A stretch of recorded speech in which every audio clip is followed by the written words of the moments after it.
Hello students, I am Anita. Today we come fourth chapter Alternative Center of Power, class 12th in Political Science. We will discuss on overview. हम पहले discuss कर लेते हैं थोड़ा सा overview कि ये अल्टरनेटिव सेंटर ऑफ पावर क्या है, ये क्या है सेंटर्स पावर। तो इसको हम हिंदी में कह सकते हैं सत्ता के वैकल्पिक केंद्र। अल्टरनेटिव वैकल्पिक केंद्र क्या क्या है, तो हम थोड़ा सा इसे समझ लेते हैं। ओवरव्यू इसमें दिया हुआ है। After the end of the bipolarity structure of world politics in the early 1990, it's become clear that alternative centers of political and economic power could limit America and dominance.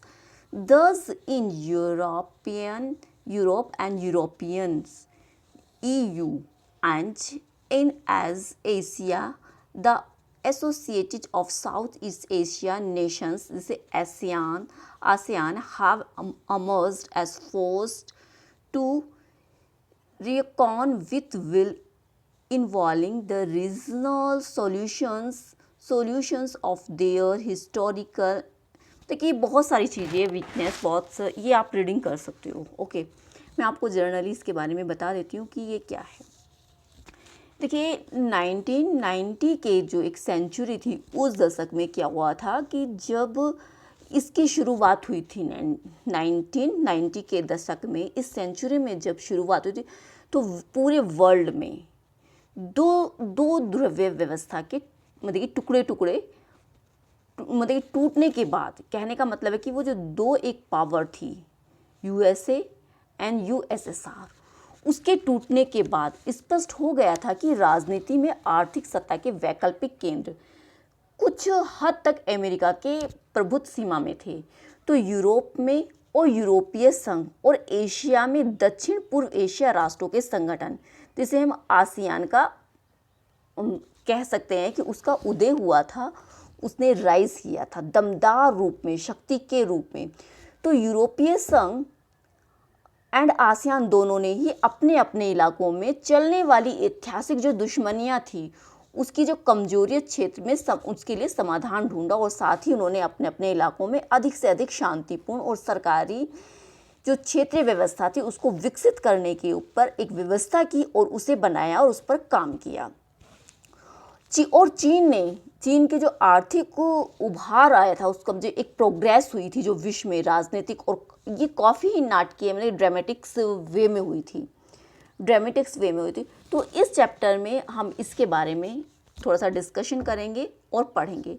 तो अब आता है हमारा European union. What is a European union, क्या है, इसके बारे में हम जानेंगे कि ये इसका उदय क्या हुआ, ये यूरोपियन यूनियन यानी कि ये संघ क्या है, यूरोपीय संघ क्या है। तो हम देख सकते हैं, we can see as the second world war came to the ends many of Europeans leader grappled with the questions on Europe. देखिए जब सेकेंड वर्ल्ड वार का एंड चल रहा था, अंत हो रहा था, तो यूरोप के जो कुछ लीडर थे ग्रैपल्ड में सोचने पर मतलब कि मजबूर हो गए थे, और एक क्वेश्चन आया उन्हें यूरोप के बारे में।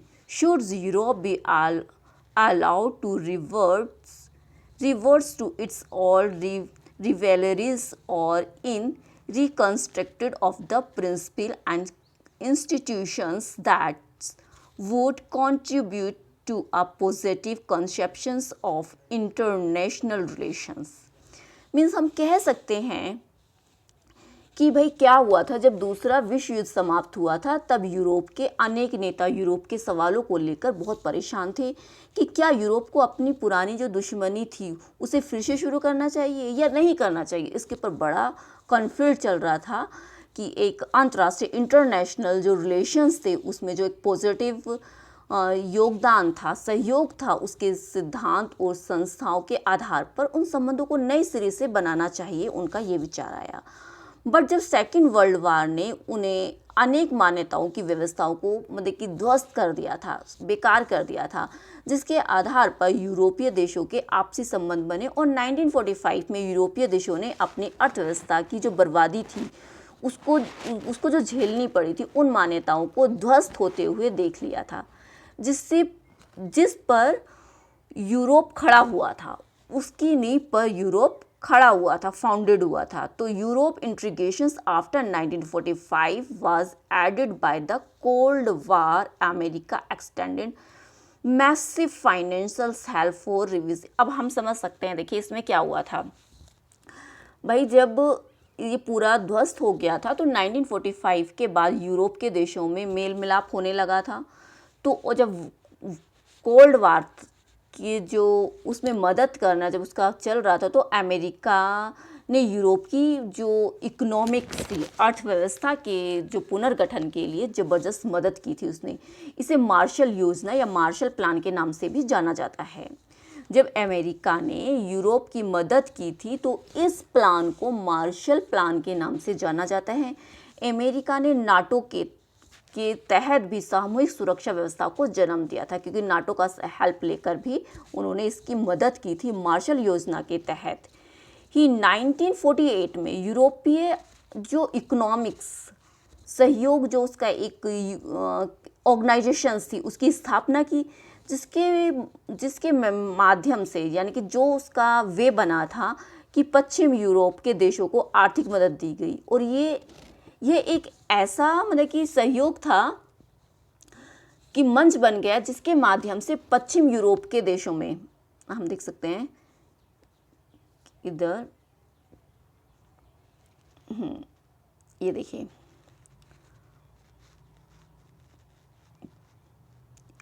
तो पश्चिम यूरोप के देशों ने व्यापार और आर्थिक मामलों में एक दूसरे की काफ़ी मदद की थी। तो वैन की 1949 में गठित यूरोपीय परिषद राजनीतिक सहयोग के मामले में एक कदम उठाया गया, जिसमें यूरोप के पूंजीवादी देशों की अर्थव्यवस्था के आपसी एकीकरण यानी इंटीग्रेशंस की एक प्रक्रिया चरणबद्ध ढंग से बढ़ाई गई, उसको देखा गया, उस पर वर्क किया गया। इसके रिजल्ट क्या था? 1957 में यूरोपीय इकोनॉमिक्स कम्युनिटी का गठन किया था, यानी कि इकोनॉमिक जो एक सोसाइटी थी उसको इस्टेब्लिश किया गया यूरोपीय पार्लियामेंट के गठन के बाद।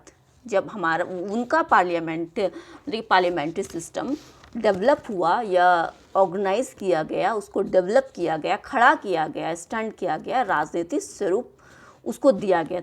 तो सोवियत गुट के पतन के बाद इस प्रक्रिया में बहुत ही ज़्यादा तेज़ी आई थी। 1992 में इस प्रक्रिया के जो परिणाम यूरोपीय संघ की स्थापना के रूप में हुई थी।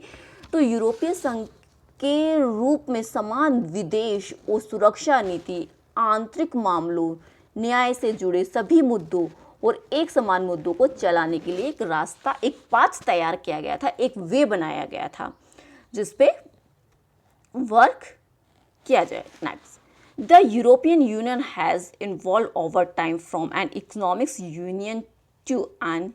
देखिए अब हम देखते हैं इसमें तो फिर क्या हुआ था, इसको भी आगे समझते हैं कि एक लंबे समय में बना हुआ यूरोपीय संघ आर्थिक सहयोग वाली व्यवस्था में बदलकर ज़्यादा से ज़्यादा राजनीतिक रूप ले लिया था उसने, क्योंकि अब यूरोपीय संघ स्वयं काफ़ी हद तक एक विशाल राष्ट्र राज्य की तरह ही काम करने लगा था।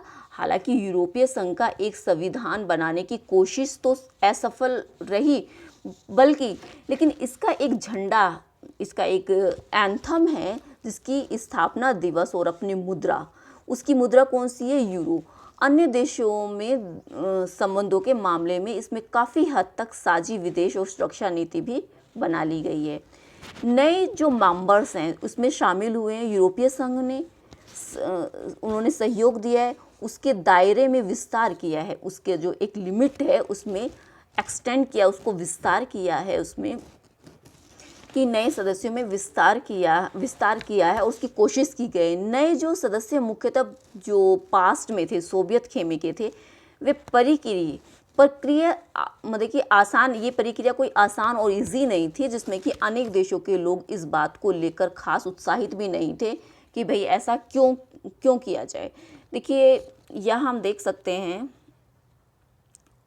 ये फ्लैग है यूरोप का, इसमें ये कहते हैं कि जो ये एक इसके जो स्टार हैं वो सोने के सितारों का एक घेरा है जो यूरोप के लोगों का एकता और मेल मिलाप का प्रतीक है। इसको बताते हैं कि वो मेल मिलाप का, इसमें 12 स्टार्स हैं क्योंकि ये बाहर की संख्या को वहाँ पारस्परिक रूप से पूर्णता एकता का प्रतीक माना गया है कि यहाँ देखिए सभी कंट्री मिली हुई हैं और सब एकता का प्रतीक हैं, इसको माना गया है। नेक्स्ट हम यहाँ देख सकते हैं तो ये मैप भी दिया गया है कि आपको पता ही होगा कि यूरोपीय संघ में, यूनियन में 28 कंट्रीज़ इसमें पार्टिसिपेट किया है। एक संगठन बना है इन सब को मिलकर, इसके बारे में आगे हम पढ़ेंगे। बट इस पैराग्राफ में हम देख सकते हैं कि ओल्ड मेंबर थे जो यूरोप के, जो ओल्ड मेंबर थे यूरोप के, तो आप देख सकते हो कि यूरोपियन है तो इसके ओल्ड मेंबर आप देख सकते हो, ये कलर है, देखिए इस कलर से आप देखिए, इस कलर से आप इसको यूज़ कर सकते हैं कि ये पूरा पेन वर्क नहीं कर रहा है बहुत ही,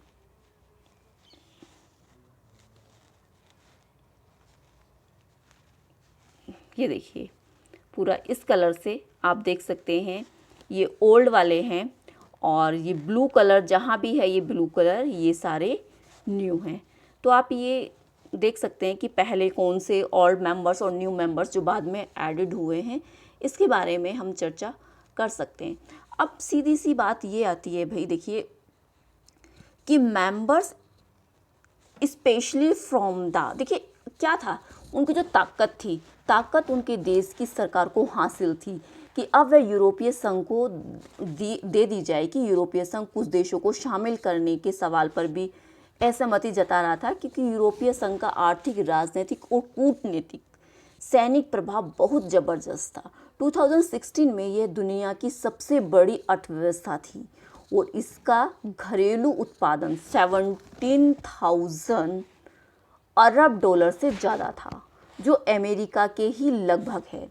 इसकी मुद्रा यूरो है। अमेरिका डॉलर के प्रभुत्व के लिए खतरा बन सकती थी ये कि विश्व व्यापार में इसकी जो हिस्सेदारी थी, इसका जो पार्टिसिपेशन था, देखिए काफ़ी दुगना था। कहने का मतलब है कि काफ़ी ज़्यादा था कि अमेरिका में तीन गुने ज़्यादा, और इसी के चलते ये अमेरिका और चीन से व्यापारिक विवादों में भी पूरी तरह से घिरा हुआ था।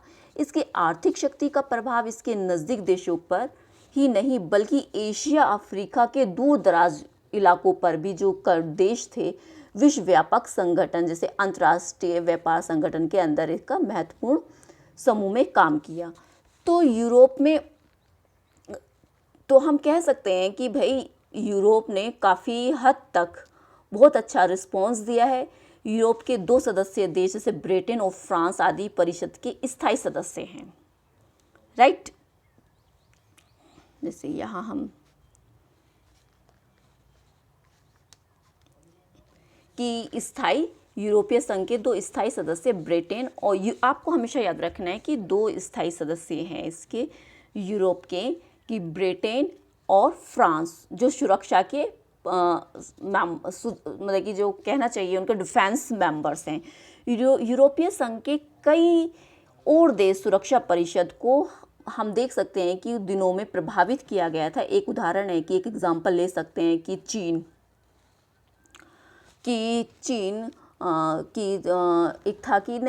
चीन के साथ मानवाधिकार के उल्लंघन और पर्यावरण विनाश के मामलों में धमकी या सैनिक शक्तियों का उपयोग करने की जगह कूटनीतिक, आर्थिक, निवेश और बातचीत की इसकी नीति ज़्यादा प्रभावी साबित हुई थी।